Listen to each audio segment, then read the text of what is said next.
Hi, this is Shu with a review of the Converse Chuck Taylor All-Star Malden. That's the name they have for this one.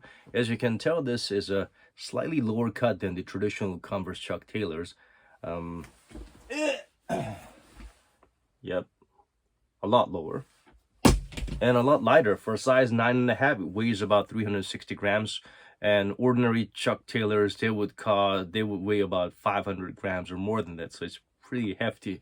This is a considerably thin outsole, not in a negative way. It's thin enough to be lightweight, but not too thin that it feels like it's paper thin compared to the traditional Converse Chuck Taylor. So overall silhouette, it's kind of more roomy than Chuck Taylor 70s, which seems like the dominant type that's available these days. So this is more like the traditional Chucks, kind of more forgiving. But still, I would say you should go up half a size than your ordinary size, because you'll be wearing this for casual wear, not for some athletic performance fit.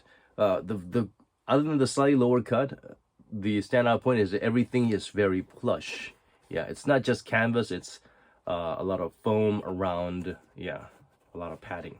So but you know, it doesn't have any pinching sensation, but unfortunately still the heel cup, a bit of a stitching, and you know, it can be a bit abrasive depending on your foot shape. So make sure you lace them up and see if it fits or not. But for casual wear, it should not be providing any particular irritating problems. Another great thing about this shoe is that you can slide it on and off, unlike the Chuck Taylors where if you lace it up or put a zip there or whatnot.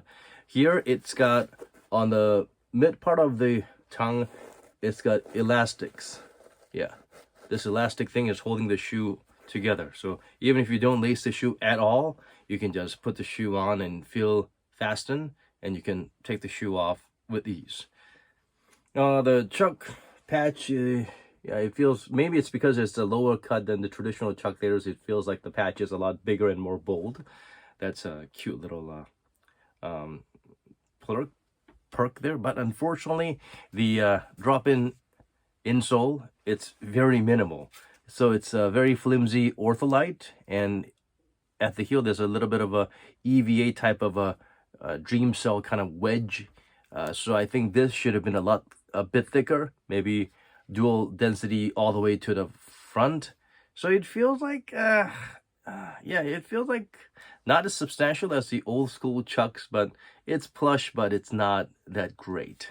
Because if you look at some of the other models from the Chuck Taylor All-Star lines, like the John Barbados collabs, they actually have an incredible drop-in insole, which is this.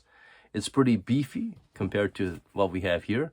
At the same time, this is a more durable material. It feels more like an EVA or a denser foam material with thicker, wedgier heel, and even the forefoot is quite substantial. So put this in any Converse and you feel like it's a near performance type of low to the ground kind of comfort. So I wish they had this instead of this. Yeah, it is quite unfortunate. So this is the only gripe I have, but still, it doesn't feel that much of a big departure from traditional Chuck Taylors. So Chucks will be Chucks, except this is lighter and easier to slip on and slightly lower in terms of the cuts.